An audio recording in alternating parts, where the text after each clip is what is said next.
আসসালামু আলাইকুম, আশা করি সবাই ভালো আছেন, সুস্থ আছেন এবং সেফ আছেন। সো অনেকেই ক্যাপশন দেখে বুঝে গেছেন যে আজকে ভিডিও টপিকটা কী নিয়ে।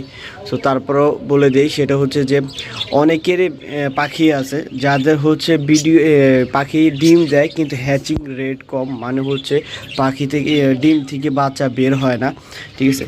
সো তাদের জন্য বলতেছি, এবং যারা যারা নতুন আছেন অবশ্যই তারা পুরো ভিডিওটা দেখবেন, ঠিক আছে। আর যাদের যাদের এই সমস্যা, যেমন অনেকেরই আছে যাদের 7টা, তারপরে 5টা 6টা এরকম ডিম দেয়, কিন্তু হ্যাচ রেট মানে বাচ্চা ভিতর থেকে ডিম থেকে বের হয় মাত্র 1টা বা 2টা, ঠিক আছে। এই সমস্যাগুলো কি কারণে হয় এবং তার সমাধান কি, ইনশাল্লাহ এই ভিডিওর মাধ্যমে জানতে পারবেন।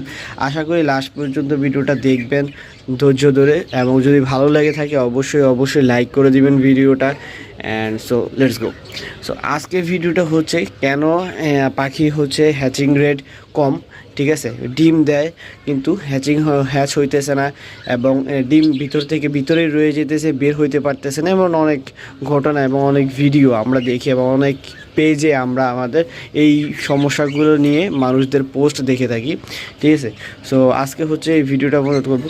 নর্মালি পাখিদের শরীরে প্রতি 3 মাস পর পর কৃমির ওষুধটা খাওয়ানো খুবই জরুরি, ঠিক আছে, প্রতি 3 মাস পর পর। এবং সামনে এখন কিন্তু অক্টোবর মাস চলতেছে, তো সামনে নভেম্বর মাস, এবং সবাই জানি যে নভেম্বর মাসে শীতকাল আসে। নভেম্বর, ডিসেম্বর এবং জানুয়ারি, এই 3 মাস শীতকাল চলে আমাদের বাংলাদেশে, ঠিক আছে। সো শীতকালের আগে আমরা সবসময় আমার পাখিদের ক্ষেত্রে কৃমির ওষুধটা কোর্সটা করিয়ে নেওয়া ভালো, ঠিক আছে।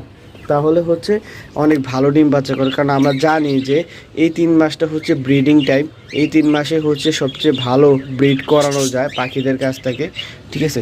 সো অবশ্যই যারা যারা ব্রিড করাতে চান অবশ্যই ব্রিডিং কোর্স করানোর আগে অবশ্যই কৃমির কোর্সটা করে নেবেন।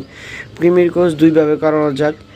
এক নাম্বারটা প্রাকৃতিকভাবে, যেমন যদি আপনি এখানে দেখেন, এখানে দেখতে পাইতেছেন একটু, এই যে আমাদের যদি পানির ফিল্টারটার দিকে দেখেন, এটা কিন্তু আমি কৃমির কোর্সটা আমি নিম পাতাটাকে ভালো মতো সিদ্ধ করে পানিটাকে ঠান্ডা করে তার পরবর্তীতে 3 দিন তাদেরকে দিতেছি। সো 3 দিন দেওয়ার কারণে তারা যখন পানিটা খাবে, নিম পাতাটা যখন পানিটা খাবে, তখন তাদের ভিতরে কৃমির যে আক্রমণটা, এই যে 3 মাস তার 3 কৃমিটা হইতেছে, সো এই 3 মাসে এই কৃমিটা চলে যাবে, ঠিক আছে। সো ইনশাল্লাহ চলে যাবে। এবং যদি আপনারা কৃমির কোর্সটা না করান, অবশ্যই তাদেরকে কিন্তু মানে তাদের শরীর কৃমি, আমাদের শরীর, পাখিদের শরীর বলেন, মানুষদের শরীর বলেন, তাদের শরীরকে কী করে আস্তে আস্তে লো করে ফেলে। শরীরের শক্তি কাজ করবে না, খাওয়ার যে রুচি ওটা থাকবে না, এবং আস্তে আস্তে দেখবেন যে তার শরীর শুকিয়ে যাইতেছে, একদমই অ্যাঙ্কারের মতো। আমাদের যে শরীর নর্মালি পাখির শরীর কিন্তু অনেক সুন্দর থাকে, ঠিক আছে, এবং ফেদারগুলো অনেক শাইন করে, তাহলেই কিন্তু পাখিদেরকে অনেক সুন্দর দেখা যায়। কিন্তু তাদের যদি কৃমির আক্রমণ হয়ে থাকে, তাহলে তাদের ফেদারের কালার নষ্ট হয়ে যাবে, পাশাপাশি তাদের শরীর দিন দিন শুকায় যাবে, এবং পাশাপাশি আপনার পাখিকে আপনি কোনো কিছুই বেশি খাইতে চাইবে না, খাইলেও একদমই খুবই কম খাবে, ঠিক আছে, এরকম করবে। সো আপনি অবশ্যই তাদেরকে কৃমির কোর্স প্রতি 3 মাস পর পর করাতে হবে, ঠিক আছে। এটার জন্য নর্মালি আমি যে কৃমির কোর্স করানোর জন্য নিম পাতাটা ইউজ করি, ঠিক আছে। আপনারা চাইলে নিম পাশাপাশি আপনারা মেডিসিন ইউজ করতে পারেন, ঠিক আছে। মেডিসিন নর্মালি আমি ইউজ করি না, বাট আপনি যদি মেডিসিন ইউজ করতে চান অবশ্যই আপনাকে একটা ভ্যাট অথবা কোনো বড় ভাই বা যে আগে পাখিদের ক্ষেত্রে কোনো কৃমির ওষুধ ব্যবহার করছে এমন যদি অভিজ্ঞতা কেউ থাকে, ওনাদের কাছ থেকে কৃমির ওষুধটা জেনে নিয়ে কীভাবে ব্যবহার করতে হবে ওটা অবশ্যই জেনে নেবেন, এবং ব্যবহার করার পরামর্শ নিয়ে নেবেন, ঠিক আছে। অবশ্যই 3 মাস পর পর কৃমির ওষুধটা করাবেন, তাহলে দেখবেন যে তাদের অবশ্যই পাখির হ্যাচিং রেট বেড়ে যাবে, তাদের শরীর ভালো থাকবে, এবং তারা যে ডিম দেওয়ার পরে তারা যাতে মোটামুটি দেখবেন যে অনেকটাই সুস্থ আছে, ঠিক আছে, রিকভারি করতে পারবে নিজেরটা নিজেই, ঠিক আছে।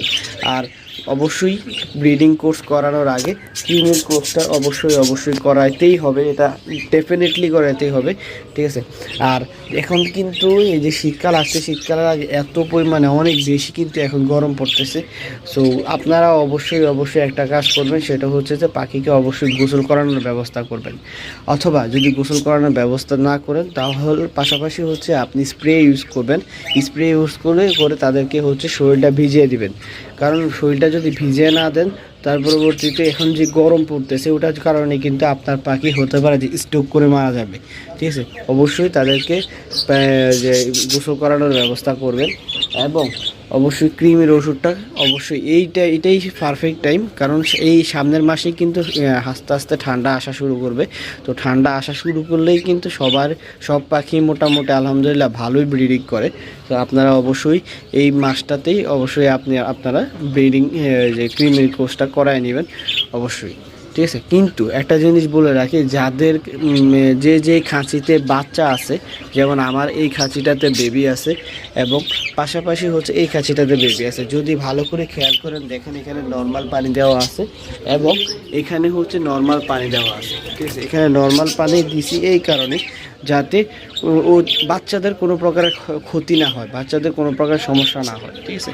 তো আপনি তাদেরকে এখন তো তারা তো এখনও বাচ্চা, তাদেরকে এখন ক্রিমের ওষুধ দেওয়ার কোনো মানে হয় না, তাই না?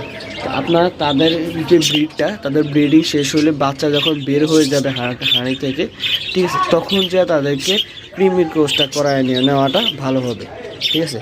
And thank you. তো এইটুকুই হচ্ছে আজকে আমার ভিডিও, অ্যান্ড আশা করি সবার কাছে ভিডিওটি ভালো লাগছে। ভালো লাগলে লাইক করে দেবেন এবং সবাই ভালো থাকবেন, সুস্থ থাকবেন, এবং আপনারা আপনাদের পাখিদেরকে অবশ্যই সুস্থ রাখার চেষ্টা করবেন।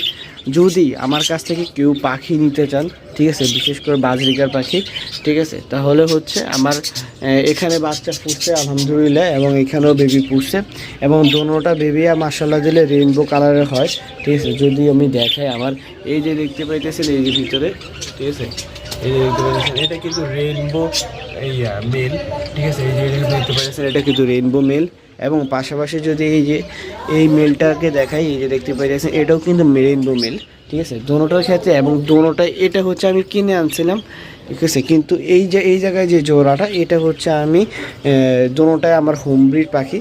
তো মাশাআল্লাহ দিলে আজকে এই নিয়ে 3-4 বারের মতো ব্রিড করছে আলহামদুলিল্লাহ। সো আপনারা অবশ্যই যদি বেবি দরকার পড়ে অথবা যদি কোনো বাজিকার পাখি প্রয়োজন হয় তাহলে অবশ্যই আমাকে জানাতে পারেন। So thank you so much for watching, thank you so much for lovely support. আল্লাহ হাফেজ।